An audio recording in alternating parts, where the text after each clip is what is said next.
Hello, hello. Hola, buenas tardes. Welcome to the conversation.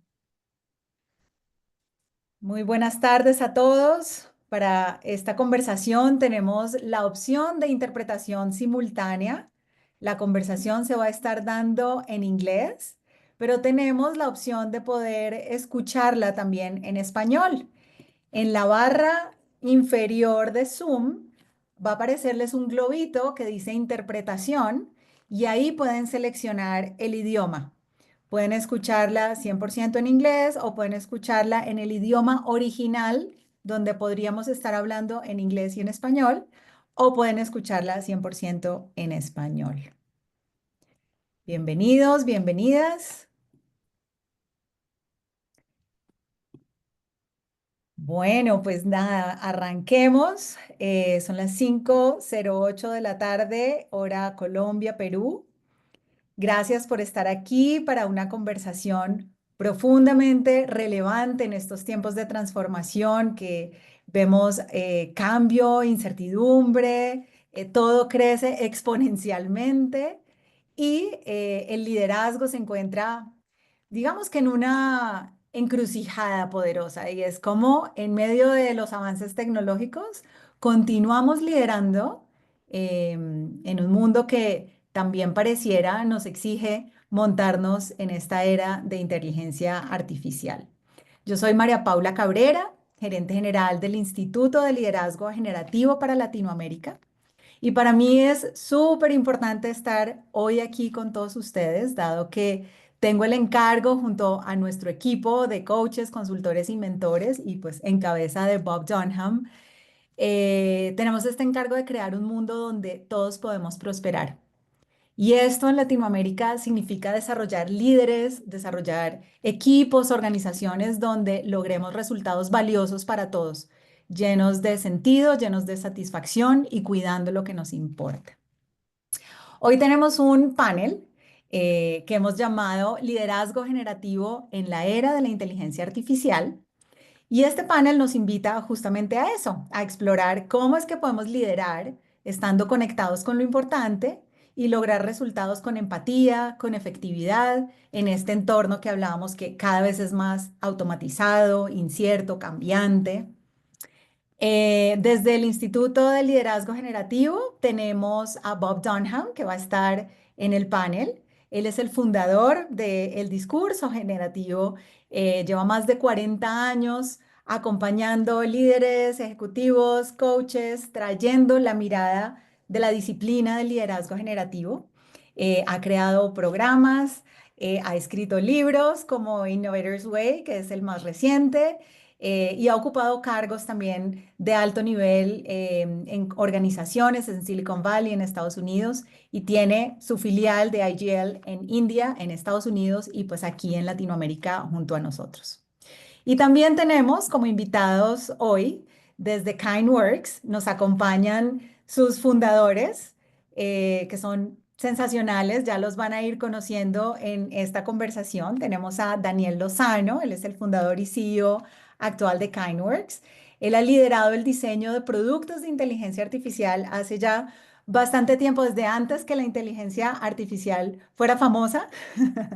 Ha trabajado en compañías, en varias compañías como Amazon, como Cisco, tiene un MBA, estudió en Oxford, estudió aquí en Colombia, economía en la Universidad de los Andes, en fin, tiene una historia bastante completa de toda su experiencia y está acompañado por Nicole, cofundadora también y CEO actualmente en Kindworks.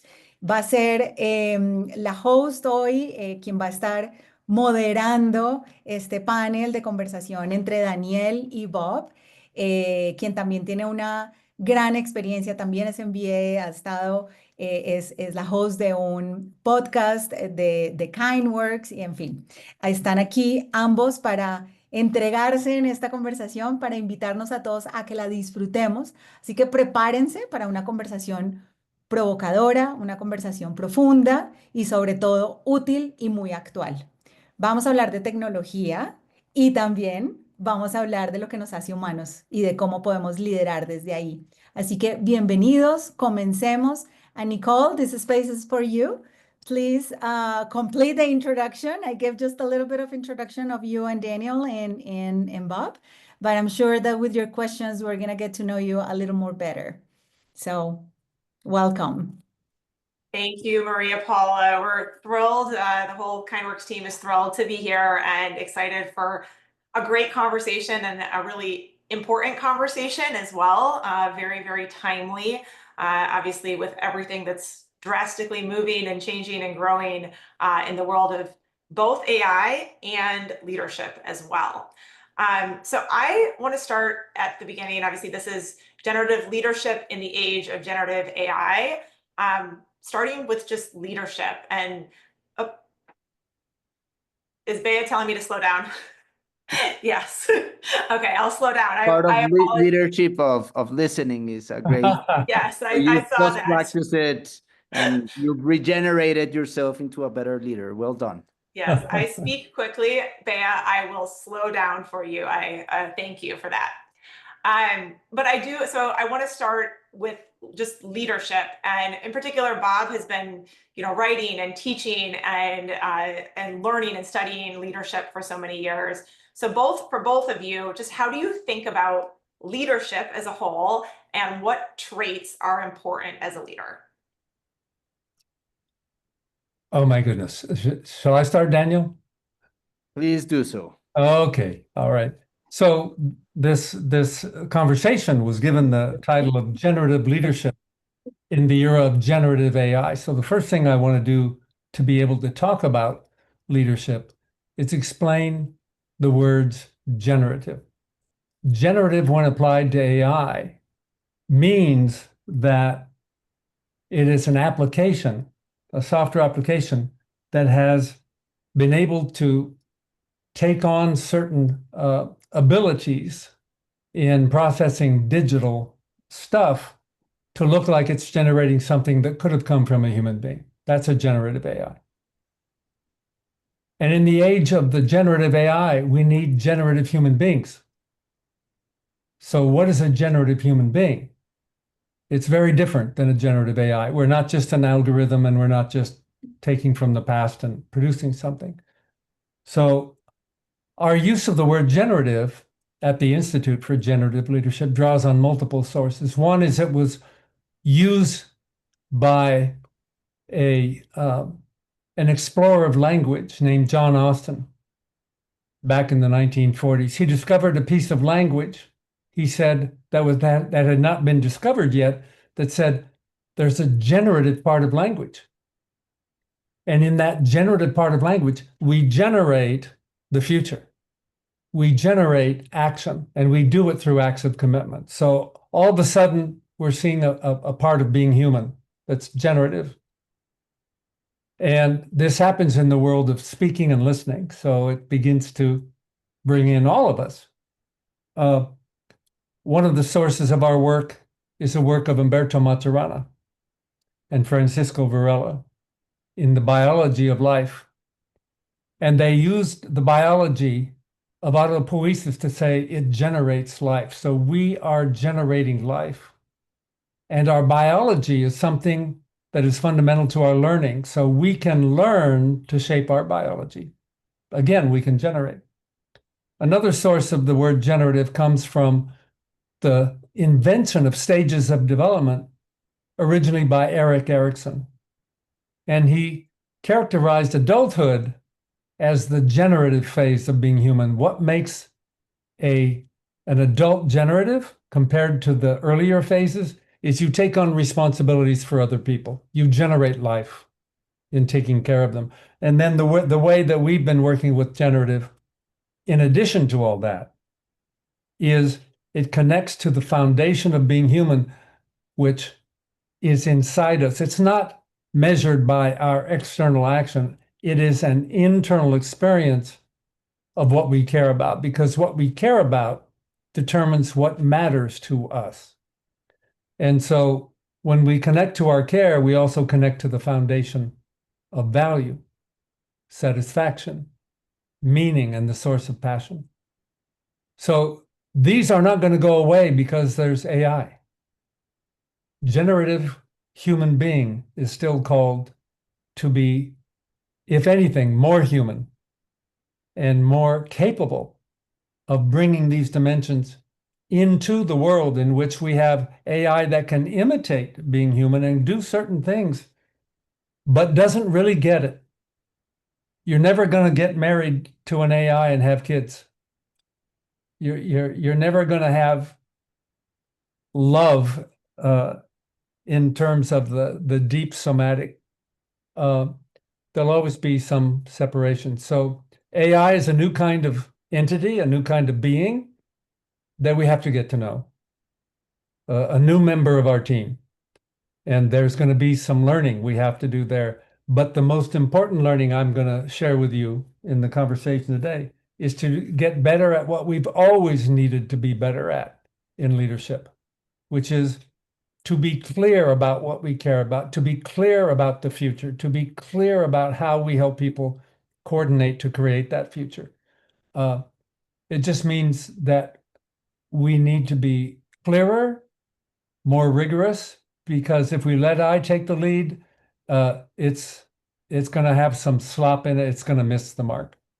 And so I see AI as being able to not replace us, but augment us, to amplify us. But that will take new skills on the part of the leader. Please, Daniel. You can see why, the Institute of Generative Leadership and Kindworks come together, right, for these events, and why I'm so excited to be here. And when Bob talks, I smile, because for me, the key trait of a leader is true kindness. And what research calls about true kindness, right, is not something that is static, is not, patting everybody's back and that's it, or smiling all the time, right? But it's the ability to consistently evolve, right? And that's what Kindworks and our product does for people when combined with other things, such as, the coaching sessions from the IGL, is bringing consistently people to evolve and regenerate themselves into more sincere human beings, being able to clearly communicate, right, and say what you really think, being able to create a space where everyone can say what they really think, and being able to do it with empathy, right, with compassion, with connection, with the ability to listen, as Nicole just showed us, with the practice of gratitude, recognition, with the giving, and, the understanding that as leaders, right, we have the responsibility not of ourselves, but of serving people. And for that, you have to consistently regenerate yourself. And it's not something you just read or something you just see. You have to practice it, right, and take action. And that's when people use Kindworks and, read Bob's book, which I love this morning. They take it into action, right, and consistently evolving yourself into the best version of yourself. That's true kindness. And that means sometimes having the hard conversations, right? That means sometimes evolving yourself into effective writing, right, and effective communication, right? That means evolving yourself into understanding that when you're having commercial relations, you're not selling, but you're helping your customers make progress, right? That means that when you're leading change, you have to use true kindness and a little bit of math, right? This book by James Lee will be talking about it. And you also have to understand the dynamics of power, a good friend of us. So as you can see, these are things where you have to constantly evolve and regenerate yourself, and of course, in terms of Gen AI, what you can see is, yes, there can be a lot of errors and hallucinations and risks, which you can put guardrails and protect it, as you can protect yourself as a leader and understand that you can have biases, you can have flaws, but the surprising outcomes come in the world and in AI today when you're able to consistently regenerate yourself, regenerate your thoughts, learn new things, and lead with those learnings and that change. Beautiful. Beautiful. Beautiful. Thank you. Very complimentary. As you said, I very much see why the two teams work so closely together and come together for conversations like this. So you both hit on so much in terms of learning and evolution. And I loved how Bob had talked about the internal experience and how that makes a difference as a leader. And I think really all of those things, as you said, it's actually becoming more important. It's more important to be more clear, more rigorous in all of these, the practice of kindness and gratitude. But then also there's clearly new skills and leadership is evolving. Daniel and I actually just taught last week at the University of Chicago a class on ethical leadership in the age of AI, and leadership is evolving. So what are the new skills or what are the new things that people need to be thinking about as a leader, keeping in mind everything that you both just spoke about? Wow. Are we going to do the same order here? Or we can change, because Yeah, go ahead. what I think is, there's gonna be so much information about AI, right? We're teaching this class at Chicago, the high performance leadership program. We see that 97% of leaders want to implement AI. Only 0.7% of them feel they know what they're doing and how to do so. They eventually will learn. What's important is during that process, right? Not forgetting about your humanity and not forgetting about practicing your humanity, not forgetting about your definitions of success, right? Is your definition of success just that everyone implements AI and that's it, and no matter if you harm people or not with it? Or is your definition of success that AI, as it is in Kindworks, actually helps people and makes their lives better? And we guarantee that, and we actually put the guardrails and protections to do so.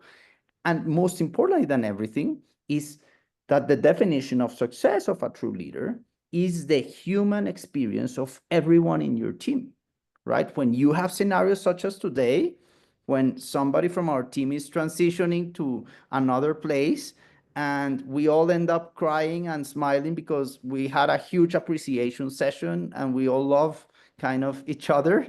And at the same time, we ask the team, because we have a big announcement to come in the next 10 days, that we all need to put, out of 10, 11 of energy. And this is the time, so it is about understanding the humanity, and understanding that the real human connection is something that AI can emulate, but cannot actually make happen.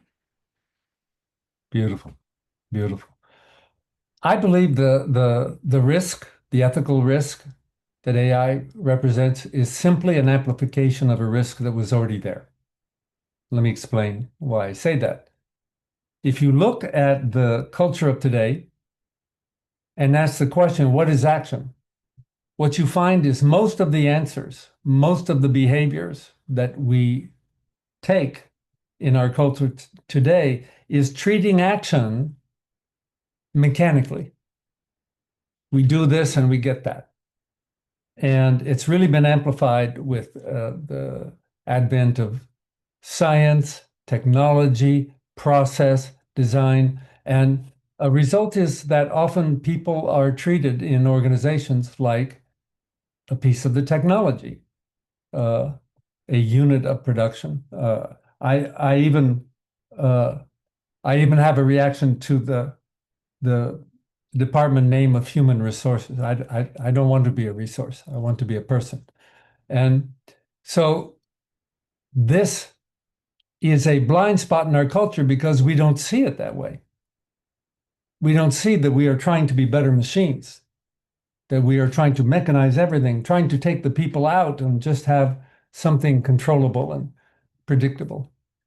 And yet the human element that we bring that's unique to us is we can invent, we can innovate, we can take ownership, we can care, we can begin to be in a process of creation that has a depth and a meaning that touches the heart and soul and value, not only for the people in the work, but those we serve.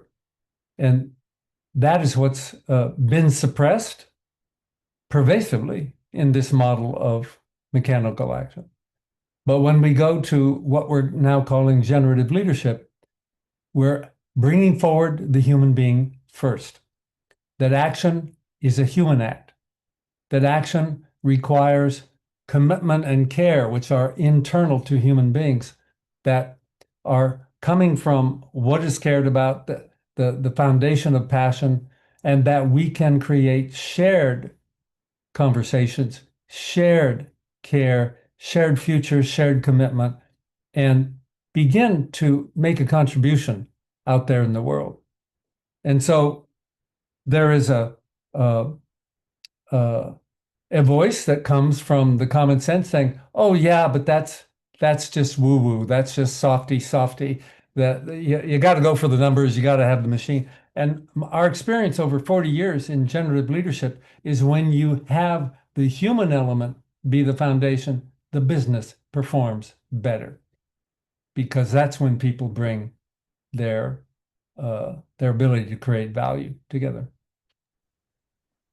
Very much so. And I think that goes to, there's the short term and the long term results that people see. And you said something about amplifying the kind of the challenges we had even before, and it's not something new. I think we're moving faster and faster in the age of AI. And so the pressure, I'm sure many people on this call manage teams and manage companies, and the pressure just feels more and more, often for the short-term results, even more to balance that with the long term. So what do you see as successful leaders who are successfully keeping that core leadership at the core, and that human element? I think that's beautiful the way you talk. We're not just resources, we're all humans. And what are successful leaders doing to keep that at the core in the midst of moving faster and faster and so much pressure? Well, let me take a whack at this. First of all, I'm going to propose that the fact that things are moving faster doesn't have to mean pressure. We have a certain biological need for rhythm. And I'll give an example of what I mean by this, because pressure comes from having to do more than I know how to do. If I know I can do what's asked, then I don't feel pressure. And so what I think the pressure comes from is that the rhythm is new. One of the huge paradigms of work that we have had to deal with in generative leadership, discovering, is people living in the world that my value is based on how much I do. How I have to do more, I have to do more, I have to do more. And then you have the pressure. But the way you create value is not by working hard and sacrificing more. It's by being creative, by creating more valuable promises in the time that you have. So let me deal with the impact of change that does feel like pressure. That's one way to hold that is the unfamiliar. That is the newness, but it can be exciting rather than a threat. This morning, I was dealing with some AI output in generating some description of a podcast that we're working on. And I said, "Oh my God, it would have taken me all day to write that draft that this thing came." Now, it wasn't perfect. It wasn't exactly on point, but it allowed me to go faster. Did I feel pressure? No. I looked at the draft and said, "No, it's not quite right. I'm going to change it. I'm going to make sure the real voice, the real essence is there." But I sure appreciate that someone, and it was drafted not by the AI, it was drafted from a transcript of what I had been speaking. And so AI can increase the rate. There's an exercise, a fascinating exercise that I'll just share with you when we do the body of the leader in our workshops. We have people walk around the room, and then we say, "Go faster." And then people are starting to really effort. And I said, now relax into the pace. And they relax. And all of a sudden they're going faster with no more effort. In fact, I found most people have more difficulty when I tell them slow down and cruise. And so there are dimensions here that if we make it learning in a to increase familiarity and a pace that is still at the pace of the human being, I think the pressure comes from the old paradigm of got to do more, always more. And we see a lot of leaders going into burnout, exhausted, don't know how to cope. More is actually simply a primitive strategy that burns you out. We have to do better, not more. You know, it seems that we had like talked like for 2 hours before this to plan this out, because, you know, for me, it's the understanding of the power of neuroscience.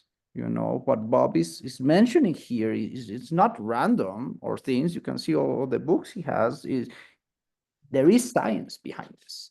And there is science on understanding that when you spend 3 hours on Instagram, you know, there's a huge amount of dopamine coming to your system that it's actually not used to, and it actually breaks, you know, the bridge or the capacity you normally have, and then you just want more and more Instagram, and that actually occupies the space that you could use from reading, right, or a meaningful relationship or a meaningful conversation, and you just want more and more, right? And that happens with all types of, you know, new era addictions you can have, right? And also understanding that when you do a true act of kindness, right, asking somebody to speak slower, or listening, or, you know, sharing that I'm listening to somebody, or giving somebody actionable feedback, right, as I received from one of my investors today, or my team. And those actions actually are a healthy source of dopamine for your body. And when that comes in, you know, the bridge doesn't break. You don't become addicted to anything. You actually are more functional, less, you know, prone to burnout. And the serotonin levels on your body actually boost, which actually helps you feel happier and more enthusiastic. Your oxytocin levels come up, right? That actually boosts your motivation and ability to stay engaged and at a task, right?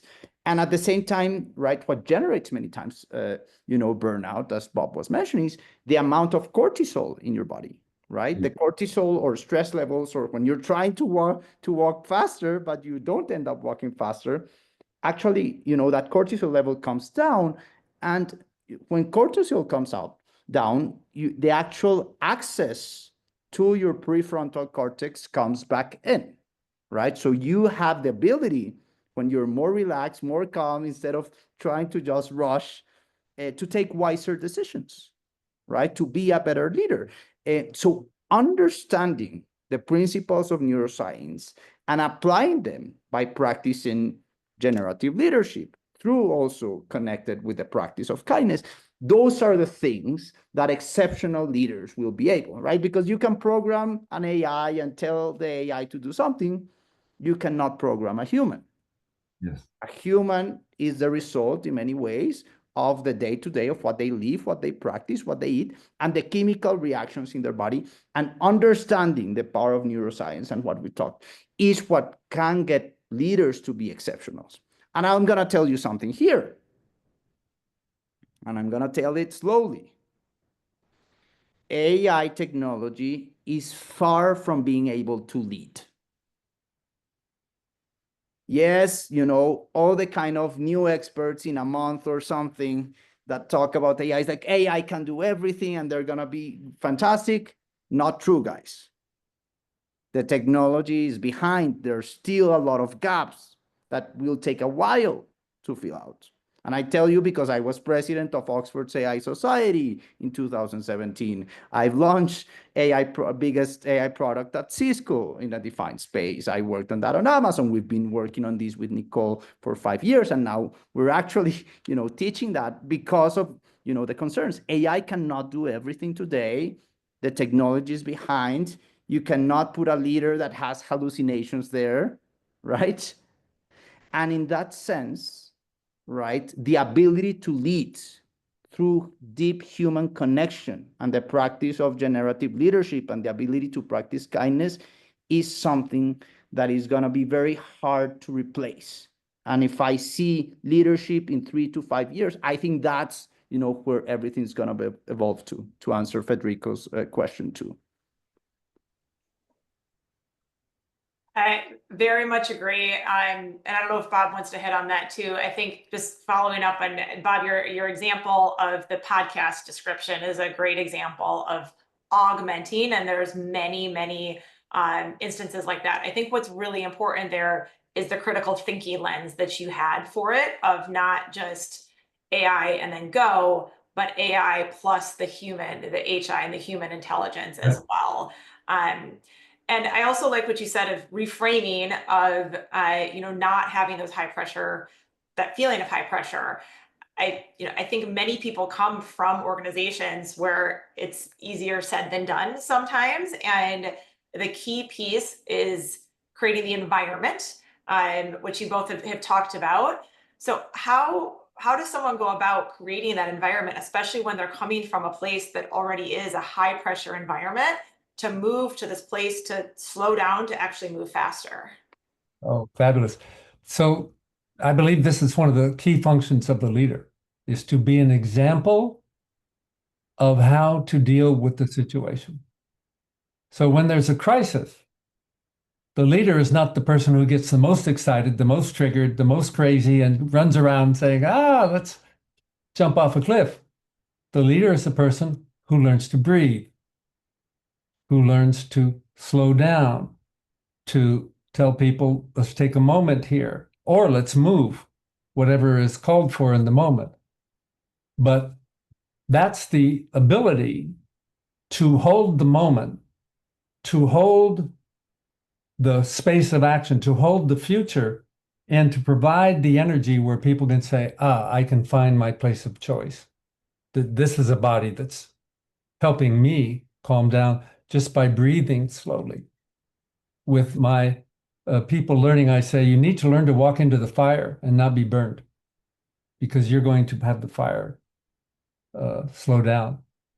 And so this is another part that's different than the AI entity, which is we live in bodies. We are a fully embodied being. We're living with our biology, and it's a source of strength, not weakness.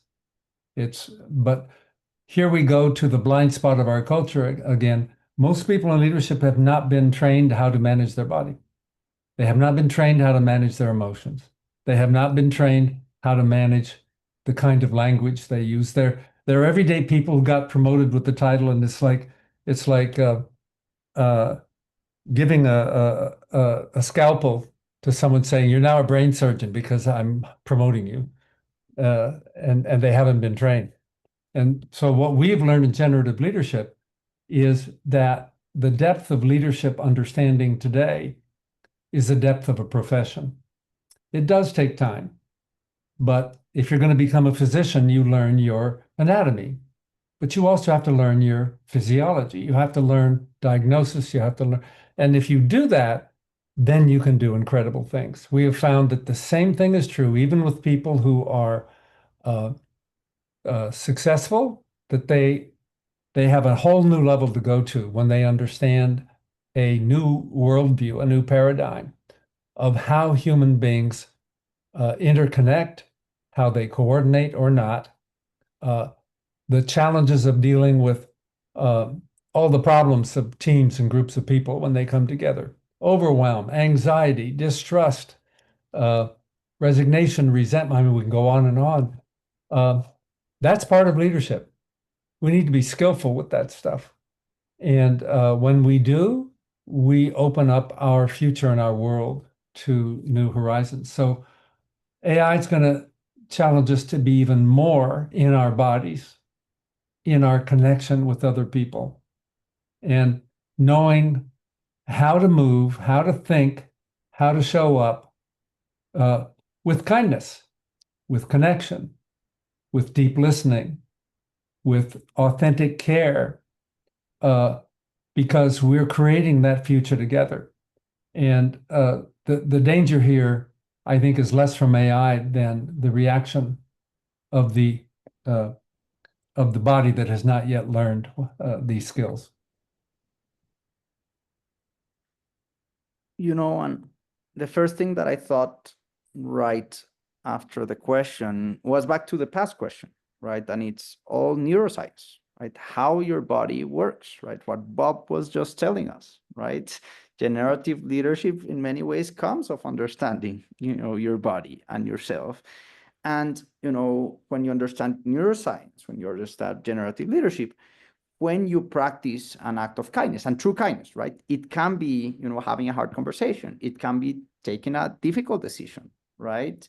Letting somebody go. It can be also the decision of giving somebody actionable feedback. And it's when you do those actions, you start to act out of courage and not of fear. I think the most important skill a leader should have is, no matter what's the context, because there's many things we can't control, right? We can't control who our presidents are. We can't control political decisions. We can't control the context, the economy, right? There's many things we can't control. However, we can control how we act, if we breathe or not, as Bob was mentioning, and the ability to act out of courage and not fear, right? And when you do that, and we do have a couple of white papers on that, right? You start to understand how to engage employees, how to engage your team, right? And we have even, let me see if I can pull it out. We have even this white paper, right? The hidden keys to employee engagement, all connected to all the things we've been discussing here about, right? Kindness and the power skills era.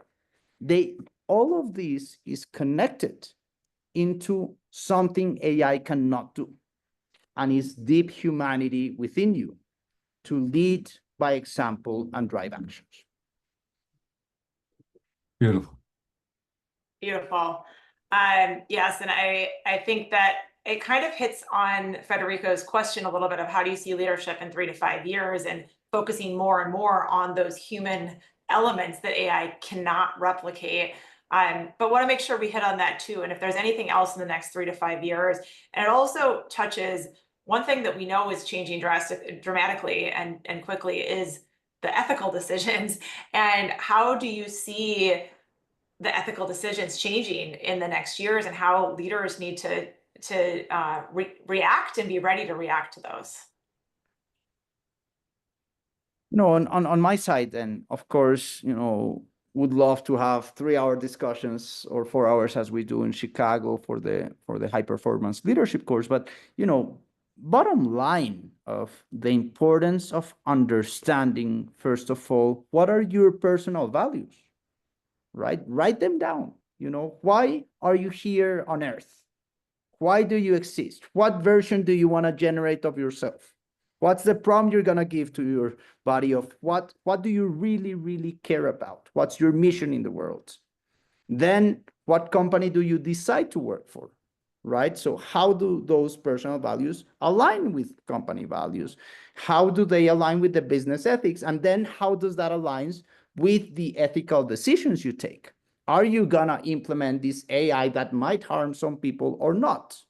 Are you actually going to do the proper due diligence of this AI product or not, right? Are you going to look into the infrastructure and data processing to make sure you're protecting people's data? Are you going to make a security, a privacy review?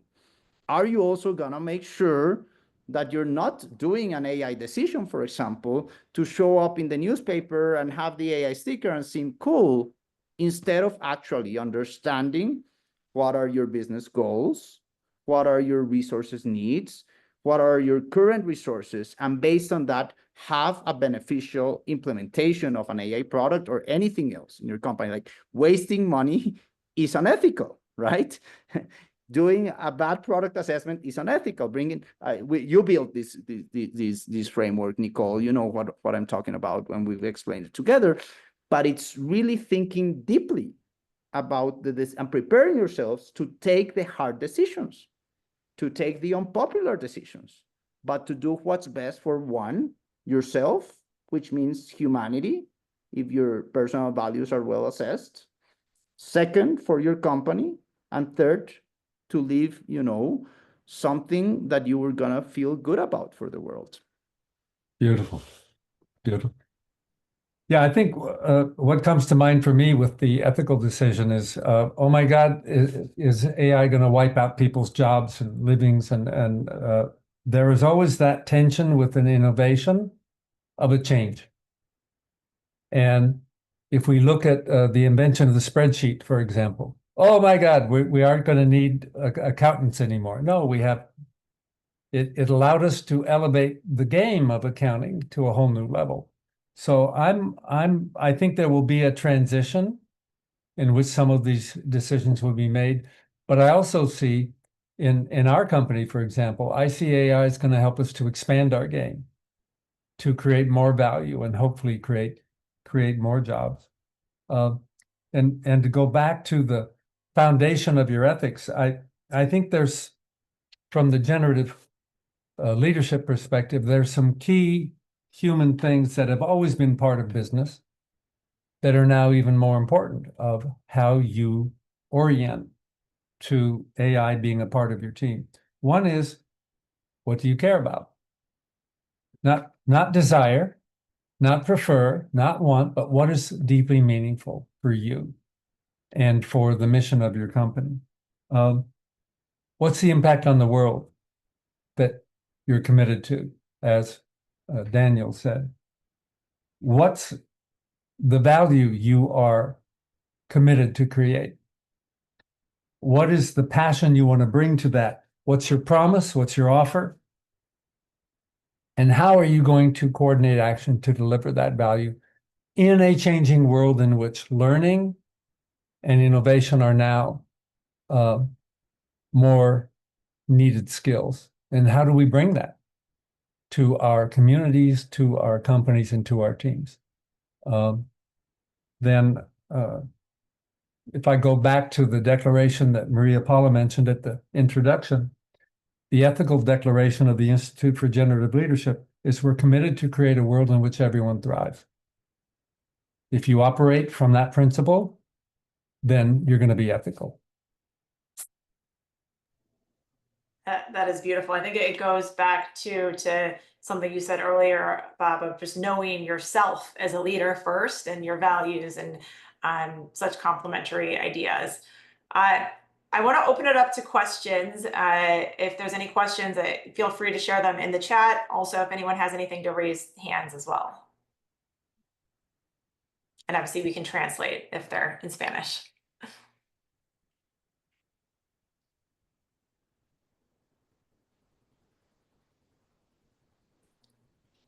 Not all at once.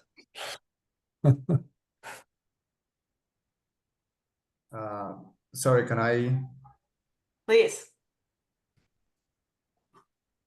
Okay, sorry. Hi, my name is Juan. Hi, Rob. Hi, Daniel. I just wanted to ask you something very quickly, which I've been actually facing myself in the last, I would say, year or so, which is basically today and nowadays environment. The environment has become like really fast paced. It's become like every day it's changing, it's evolving. The tools that are coming out are new pretty much on a daily basis. And keeping up with all of those new tools and all of the new technology has become a little bit overwhelming and quite challenging, especially in keeping up also with your team, in what your team brings to the table and the tools that are available to them, and leading those teams that are in some cases like a lot more informed than you and are actually moving faster than you, can turn to be a little bit challenging. And yeah, for me, it has been I keep on reading, I keep on actually trying to understand all of those new technologies, and I see what people are doing these days, and I say, like, how on earth did you get to that point so fast? Like, how do you manage to develop that so quickly? And it's really good. Like, congratulations, that's great. But it's a little bit overwhelming because keeping track of how quickly they are evolving, not only in the sense of the day-to-day activities, but also in all of the progress that they are bringing into the company, also leaves you a little bit kind of preoccupied with your day-to-day and with how am I going to manage this if I am not even able to keep up with it. Trying to encourage them and giving them the values and their vision and just hoping for them to do the right thing, which is great. But then you look like the old one the one that is staying like in the old ages when you're in the room. So it's quite hard. I don't know what you guys actually can maybe say about that, or I don't know if it comes to the point. I was going to say, start by listening to Bob of faster is not better, or pressure to be faster is not better. But Bob, please Yeah. now So, follow.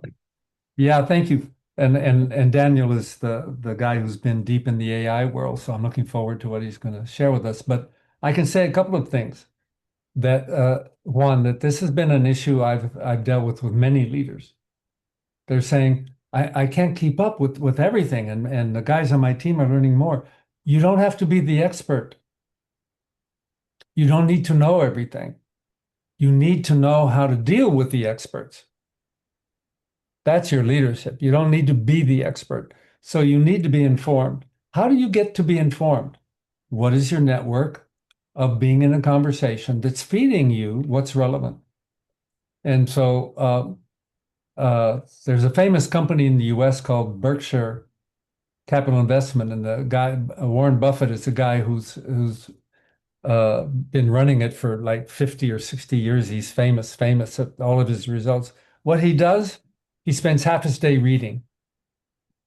He has built a process, but what else does he have? He's not trying to keep up because he has a very fundamental set of principles that he believes are foundational, that have worked and are still working.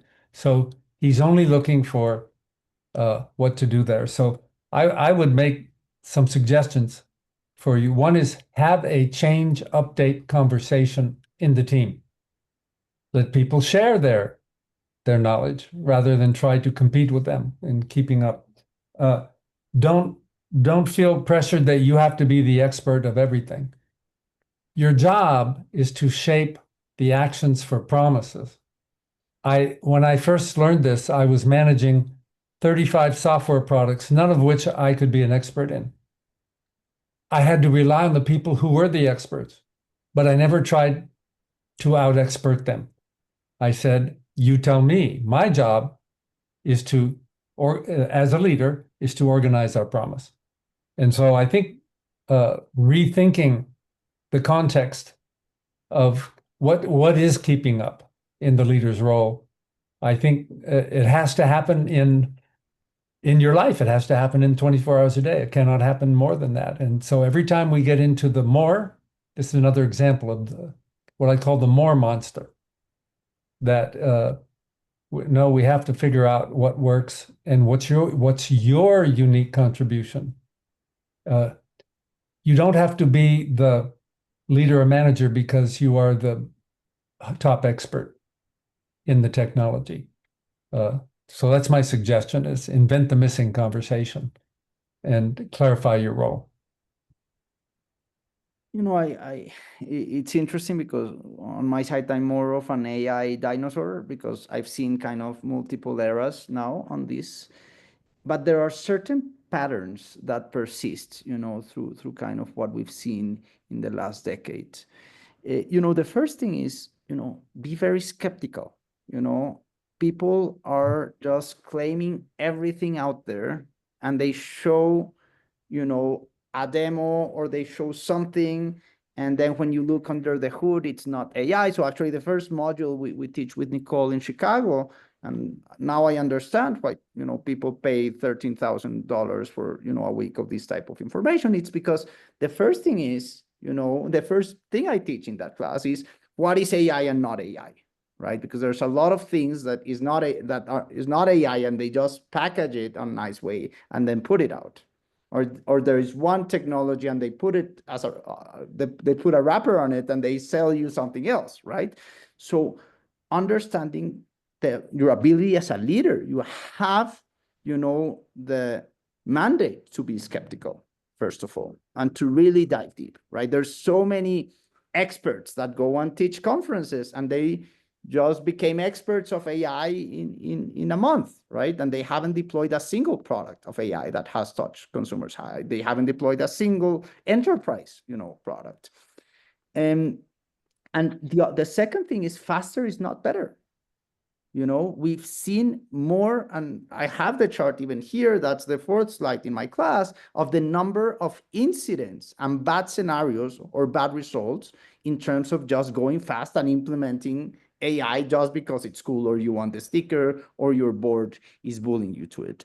And the third thing, and of course I could dive deep if I was in the class and all the things, is understanding that something that your team member might have seen on Twitter that is a demo, right? Of one person proved this in a corner case, right? The guy was in Iceland with some sheep and he took the picture and the AI did this. That doesn't mean it's going to work everywhere, number one. Number two, that doesn't mean you should go to your company or organization and deploy it everywhere. Look, as you have seen, right? There were some balloons coming in there. I didn't want those balloons. AI can fail, right? And if we were on an enterprise problem, that would be big, right? So it's really, as a leader, understanding you don't need to know it all, right? Nobody knows it all. People that claim that know it all, they know the least, and I see them all the time, right? But it's the ability of applying that critical thinking to, one, be skeptical, two, understanding that faster is not better. Like Character AI wanted to go faster. You can Google it, what happened with Character AI. They killed a kid. I don't think you want to be the leader with that behind your back, even if you have good intentions, right? And the third is understanding that a good demonstration on Twitter or X or however you want to call it is not an enterprise product. A consumer product is not an enterprise-ready product. And as a leader, you have the responsibility to understand that. Thank you very much. Appreciate it. Juan Eduardo. Daniel, primero que nada, felicitaciones, muchas gracias. Yo soy socio en te lo puse aquí por escrito, ahí está uno de mis socios, está presente también. Y cuando nosotros partimos la consultora, que se llama Reverse, nuestro lema era llevar el amor a las organizaciones. ¿Ok? Y te encuentro tremendamente valiente de decir kind, a llevar kindness a las organizaciones. Y mi pregunta va, ¿cómo ha sido la experiencia? Porque has tenido que desafiar una manera del mundo de hoy de escuchar qué es lo que es kindness en las organizaciones. Porque, o sea, cuando nosotros dijimos amores, las organizaciones nos dijeron, estás loco, ¿cómo se te ocurre? Nadie quiere amor en las organizaciones, queremos ganar plata. ¿Cómo ha sido para ti eso? Juan, it's such a fantastic question because we've lived it. And, I actually think it connects a lot with applying generative leadership, right? Because it's the ability to really Total. only transform your own beliefs, but the organization's beliefs around you and how the world thinks, right, about that. But I'd actually would love to have the thoughts of Bob on that to start, and I'll follow up. I do have answers to the question, but I think it's going to be better even for the public to have that perspective. Yeah, this is fundamentally in our experience and view is this path of cultural learning. We have old common sense that needs to become to a new common sense. The old common sense is we mechanize people in processes to make money. But when you change the context, that when you create an environment where people are being enabled to have a voice, to bring care and commitment and ownership, that they're being celebrated for that, they can innovate, the business thrives better. So the human being will beat the machine. What kindness is not a distraction. It's only a distraction from the old model of we stop that. You need to be a machine. No. You're a human being, and kindness works. So that's the beauty of the name. It works. It produces different behaviors and results in the organizational world. Love is a bit of a stretch, and there's a reason why in generative leadership we chose the word care. Care is something that is part of every action. It's a source of what matters, including money. And love is takes a little bit longer to understand because it has such a romantic definition among multiple definitions.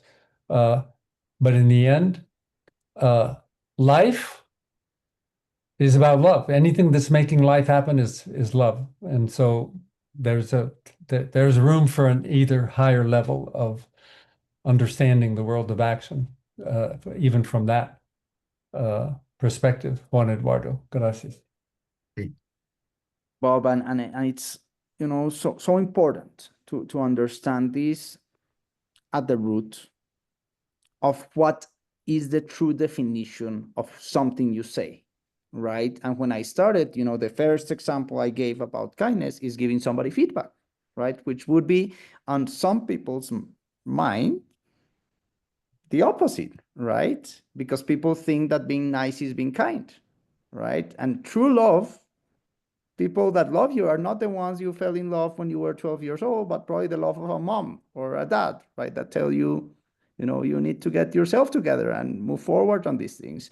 And, the same has been about kindness. The first year people were laughing and couldn't believe this was, I remember the head of entrepreneurship at MIT telling us, is this a real company? And now, so the first thing is now when we can show that with the power of kindness, you create $1.75 million for each 1,000 employees for companies, because people that practice kindness sell more, right? People that care about numbers care about that. They're more productive on 6%. They get sick less often. And more than that, they're more engaged with your company and committed, right? When you show rather than tell that the power of kindness can transform, right? The same with generative leadership, right? I imagine at the beginning, it was like, what do you mean by this? And it's like, of course, and I'm going to show you. And when you have persistence on that message and you don't give up, when you explain and show and not tell what the message is, when you actually go and show 7 case studies on different market segments, different countries, and show that this has tangible ROI, right? That's when people believe, right? When you start to show, it's like, look, in 6 experiments, we actually showed that people's well-being boosted by 150%, and that led, to an increase in sales, in commitment, and people really caring. Churn decreased of employees by 10%. That's when you start to make a big difference. And when you start also to partner with organizations that have the same core beliefs, such as the Institute of Generative Leadership, and you see that even if you haven't met and you haven't discussed about the topics, but they connect and people see that as you guys are seeing it right now, that's when the message becomes powerful and effective.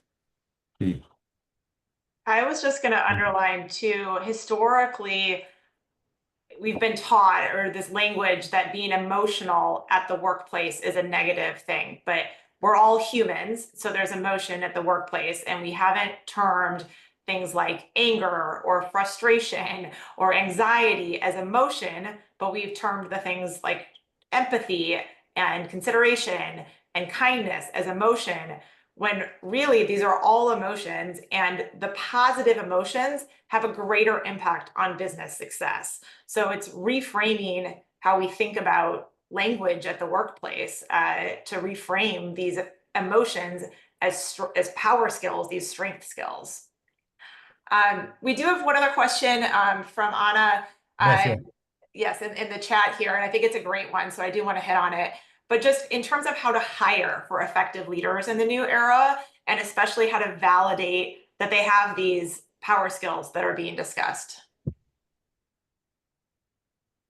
Yeah, great. So if you're hiring for leadership, first of all, you always want to try to get some evidence of past behaviors and style, and you need to be very clear what is the standards of your culture. What are you hiring for? From the point of view of generative leadership, what's key is asking people what's the connection between people and results. How do you see that? And is there some is it a mechanical kind of answer or a technical kind of answer, or is it really showing some insight into the power of language, communication, emotional intelligence, and those skills? And perhaps the most important question of all is, are you open to learn? Because leadership is a path of lifetime learning. Daniel, please.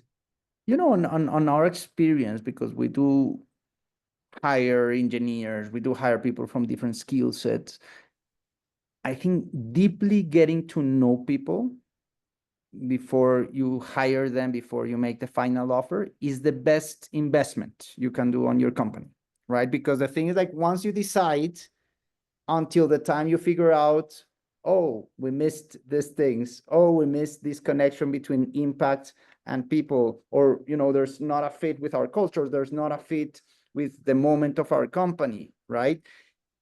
Then the cost of that for the morale of the team, for your company, you know, for your deliverables, grows exponentially. So what I you know, for example, in our engineering hires, things have never gone wrong because of the technical assessment, right? Or the person didn't have that, right? It's more, you know, are they kind enough to, you know, give it all at the same pace than the rest of the team?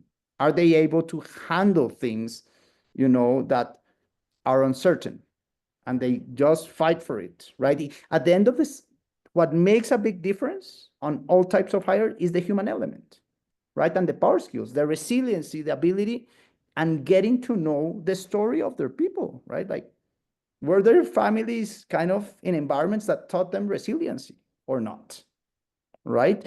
And that only happens when you really, really practice kindness to really get to know people. Thank you both. Are there any other questions from the audience? Otherwise, I'll hand it back over to Maria Paula to close as well. You know, I'll just make a final remark of, you know, huge kudos to Maria Paula and to Nicole and the whole team of IGL that, you know, prepared this flawlessly. And, you know, I'm so excited of, you know, partnering with you guys and finding ways to transform and generate together a better, more impactful and kinder world. We as well. Thank you. Thank you for playing with us. Awesome. Thank you, Nicole. Thank you, Bob, and thank you, Daniel. I think we can come back, yes, to see everybody's faces and give thumbs up or thumbs down. How was it? Yeah.